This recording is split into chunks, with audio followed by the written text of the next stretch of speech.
Alpecin de Koenig. They had de Koenig come over from de Koenig Quickstep last year. Søren Kragh Andersen's in from Team DSM, as well as Quinten Hermans from Intermarché. But this show, as always, is brought to you by Zwift. Whether you're just starting out on your cycling journey or are looking for those final tune-ups ahead of a big event or race, Zwift is the online cycling platform that makes things fun, as well as being the named sponsor of the Tour de France Femme avec Zwift and this podcast. If you want to find out more about Zwift, the platform, the race, go to Zwift.com, and if you want to try it out, you can get a free 7-day trial. Hermans is 27. He's had his best road season ever, second at Liège-Bastogne-Liège, won a Baloise stage, third on GC there. He's in the prime of his career, one would think. Søren Kragh Andersen as well, 28. He had his best season in 2020, but this season, despite fifth at Gent-Wevelgem, he was taken out of the Tour de France squad. And there was the minute we heard it, Benji, the minute we heard the saddle height story that leaked, which was then denied, but then sounds very true to me. I was like, he's gone. And they didn't take him to a Danish Grand Depart Tour de France. So he's leaving DSM. And it's a huge bolster for Alpecin Phoenix, Benji, Alpecin de Koenig, because I don't think these guys are going to be on like Tim Whelan's UAE money. I think they're not cheap, but I don't think they're going to be tens of millions a year. Yeah, certainly. I think it's a big difference compared to Tim Mullins, for example, at least in the terms of the money that he would receive at UAE, for example. But it's similar, the story with Hermans, as with Kragh Andersen also was not introduced in the Tour de France this year. I think it True. was as a consequence of this signing, was rumored to be, at least in Belgian media. But both of those cases similar, and they came from teams in which their relationship with the team was not optimal, and they decided to join Alpecin. And I actually see quite a few good things from this transfer. For example, I think if I look at Alpecin de Koenig and we spot the myth, the man, the legend Van der Poel, Mathieu Van der Poel often has to carry races by himself in classics races, and maybe that's not giving enough credit to riders like Gianni Vermeers, for example, who has been quite supportive in some classics. But if we think about Mathieu Van der Poel, we often think about a rider that has to respond very vigilantly to a lot of attacks, left and right. He needs to do a lot himself in classics. He needs to open up races early to make sure that bigger teams cannot counter him with numbers, for example. And I think the transfer of both Søren Kragh Andersen and Quinten Hermans have a serious effect on the Cobble squad of Alpecin next season. If Gianni Vermeers is in good form and so forth, that's also adding to that. I think it just makes the team stronger. More riders that can get into the final of these races, especially Søren Kragh Andersen. Although Hermans' potential for these Cobble races is often probably underrated still, I think these are both great transfers for that. Adding to that, this team doesn't have a GC rider, so in Grand Tours they hunt for stages with Oldani in the Giro, for example, Van der Poel left and right as well, Philipsen in the Tour this year. Like, at every Grand Tour, this team is hunting for stages, and I think both of these riders fit that bill. What's your take on that? Yeah, definitely. Søren Kragh Andersen's he's not just a rouleur. Like, he won 2 Tour de France stages with late attacks. That Lyon stage, maybe stage 14, that was a great move, great timing. He was trying things like that this year, maybe in the Dauphiné, I think, or Paris-Nice. Just didn't work out. And more importantly, I think for Van der Poel as a domestique, or not just as domestique, maybe as a second threat, this Mm-hmm. guy's top 10 Milano Sanremo in back-to-back Yeah. years. And you remember, he's the reason Jasper Stuyven won Milano Sanremo.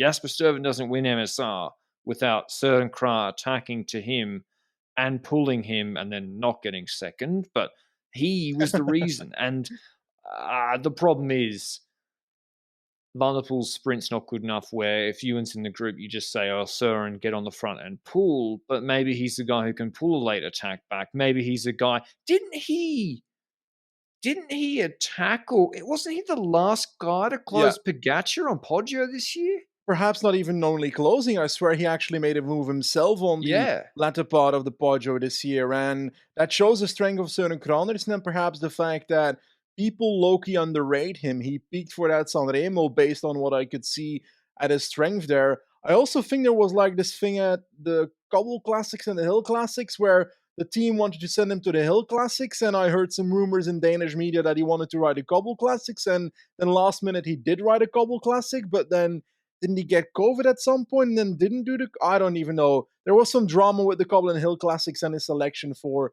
the Cobble Classics or He didn't. something. He's a That's DNS on Tour of Flanders, so you might be right with the illness or sickness, because he came 17th in Dwars Tour on the yeah. Wednesday before.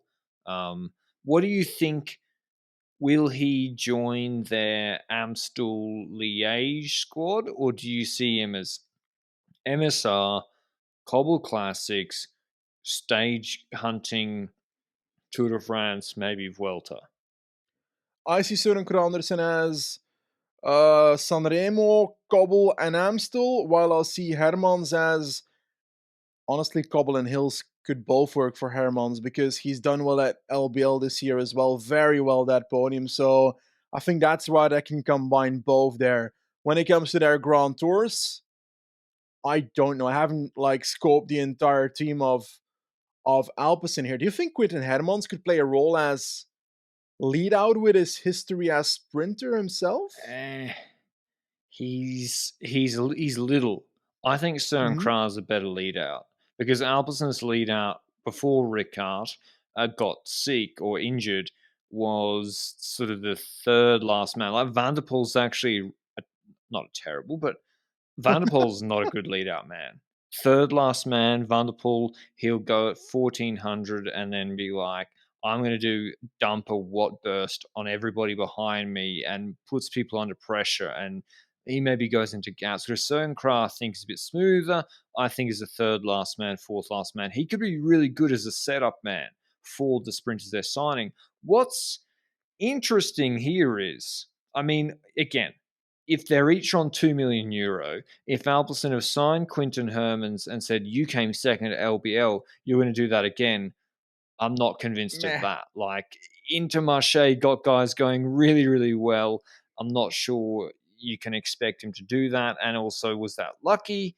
A little bit, maybe, the way it came But back together. But it depends on the money. If they're on less money, these look, Benji, like quick step signings. Two true. two versatile classics one-day guys who can stage hunt, who can maybe do a lead out, who can win races, particularly Herman's punchy finish, and yet they're going to Alpecin on maybe not a million each a year. So I think, like, and we'll get to Quickstep in a second, but are you surprised that riders of that quality who presumably have options at other teams are now going to Alpecin Deceuninck, who I think will be World Tour next year? I think it's related to the focus of the two teams we're judging right now. We're looking at Alpecin and Quickstep now in this specific situation, and we see that Alpecin is a team that was a pro team, is now building into a World Tour team next season by that promotion that they have. And the question is, what were they going to do? Were they going to keep the focus on what they did already, which was cobbles, but strengthen the cobble team itself, and also improve the sprinting aspect of it? Very similar to what Quickstep did 4, 5, 3 years ago, where they had two sprinters at Quickstep and a cobble team that could do well in the cobbles based on the numeric advantage that they had on other teams, for example. But then we look at Quickstep, and does it feel like the Quickstep focus is changing and therefore Alpecin is becoming the Quickstep of 3, 4 years ago, or at least when it comes to the focus? I definitely think Alpecin are staying in their lane. I said a comment maybe when we were talking about them going World Tour, and I was saying, oh well, they now have to broaden their squad. They have to sign some climbers. They got to get some GC guys. And I was like, would signing, let's pick like Felix Großschartner, who's gone to UAE, he's top Yeah, 10 a Grand Tour. Would that yeah. make Alpecin Phoenix better or more attractive to sponsors? Or should they stay in their lane, do what you said Quickstep used to always do, stack sprinters, stack versatile classics guys, and just do what you're best at, and you'll also score a shitload of points doing so. And that seems to be their focus. Now, Quickstep we'll get to in a second, but yeah, they seem to be. I don't actually know what their exact plan is. I think I know what their plan sort of should be, but yeah, I think speaking for myself, I like the Søren Kragh one. I think he could be really good. He's in his prime. Herman's, he might underperform relative to the contract he got. You're signing a guy off his best ever career result that might not be replicable. Mm-hmm. Maybe they didn't, but I wonder if he lives up to that contract. Maybe he does. They'll have a good schedule for him.